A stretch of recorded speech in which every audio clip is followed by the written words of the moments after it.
Now we're going to take a look at using Apple loops within our project to create some awesome, great songs and arrangements.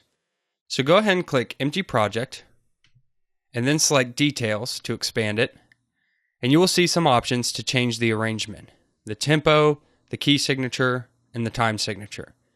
Since we're using Apple loops, we won't be adjusting any of the audio input or output settings. So select Choose.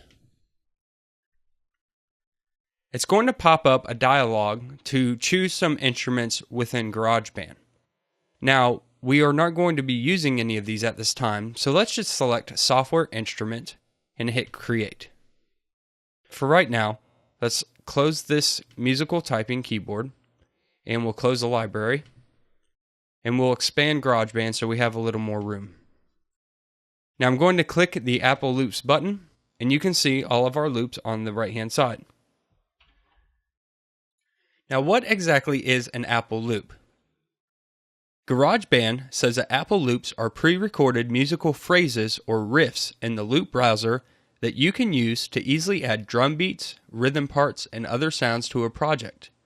These loops contain musical patterns that can be repeated over and over and can be extended to fill any amount of time. So these loops are great for creating songs and musical arrangements because you can put them on a track and they will forever repeat themselves over and over again. Another great thing about Apple loops is that they will actually follow the tempo and the key signature of the project. So based on how fast or what key the project is in, the Apple loop will actually change to match that. There are two types of Apple loops: audio loops in blue, which are audio recordings and can be edited within the audio editor, or software instrument loops shown in green that can be edited like a MIDI region. Apple loops can also be grouped into families that have similar sounds and riffs. So for instance, we see 70s ballad piano 1, 2, 3, 4, and 5 here. These 5 loops can be used together in different ways, but they will all have the same kind of musicality about them. You can search the Apple loops by clicking in the search box of any type of loop that you would like, if you know the type of genre or instrument that you're looking for. You can also choose loops based on their categories and select them down here in the list at the bottom. Once you find the loop that you're looking for, it's as simple as clicking and dragging it over into a new track area. When this track appears, you can see that it is green for the software instrument loop, and you can see the MIDI regions shown in the boxes here. If I drag over a blue audio loop, and we'll stick that right underneath it for comparison, you can see that it is recorded in audio waveform. Now both of these are loops that can be played over and over again in repetition, but one is MIDI and one is audio waveform.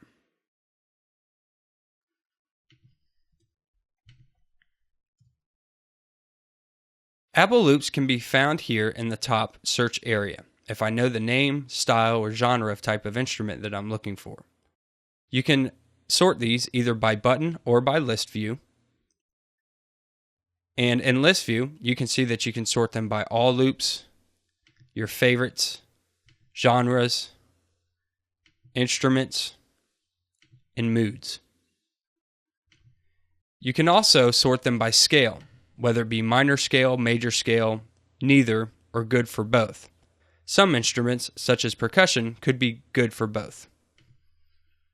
Below that is the loop name, and you can see the blue for the audio file, the green for the MIDI regions, the name of the loop, the time that it's in, this is 8 beats, this is 39 seconds, and a favorite option if you find some that you like and want to save for later. To listen to them, I can just click on them and click again to stop. When you're ready to move them to the tracks area, you can just click and drag into a new track. You can see that this is an audio loop, so it's blue and you see the waveform. And if I select a green one, you can see that this is a software instrument loop and it's green with MIDI regions shown. So you don't record loops, you just drag them over into the tracks area. You can copy and paste them and they will forever make the sounds that you're looking for. Now I'm going to delete these tracks.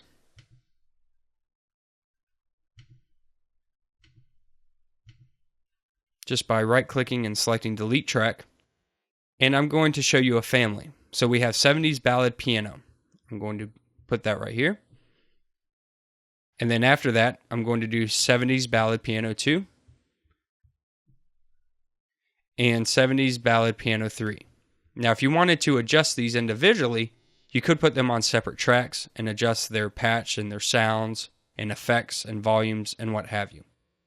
But as you can see, when I play this, it's going to play these loops and they will seamlessly fit into one another, into the song. And I can edit those, repeat them, move them around, copy and paste different sections, but they will continuously play into a nice cohesive song. So let's take a listen.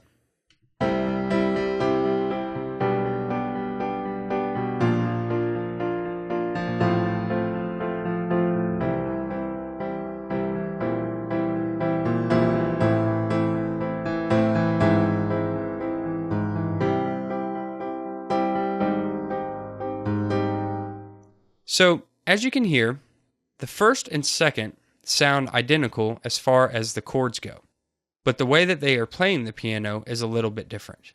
And you can kind of see that if you look closely. These are some longer bars here, and if we go across, you can see that they're shorter bars here, so they're pressing the keys a little more often, a little faster. This third section was kind of like a lead-in to another section, and you can hear that the key changes were a little bit different. So those are Apple loops. They are very, very useful. I suggest that you play around with them. Just listen to different ones. Select some favorites that you would really be interested in. And you'll find them very beneficial as you create compositions within GarageBand. You can also add third-party loops just by dragging them straight from the Finder into the loop browser, and it will add it for your library later on.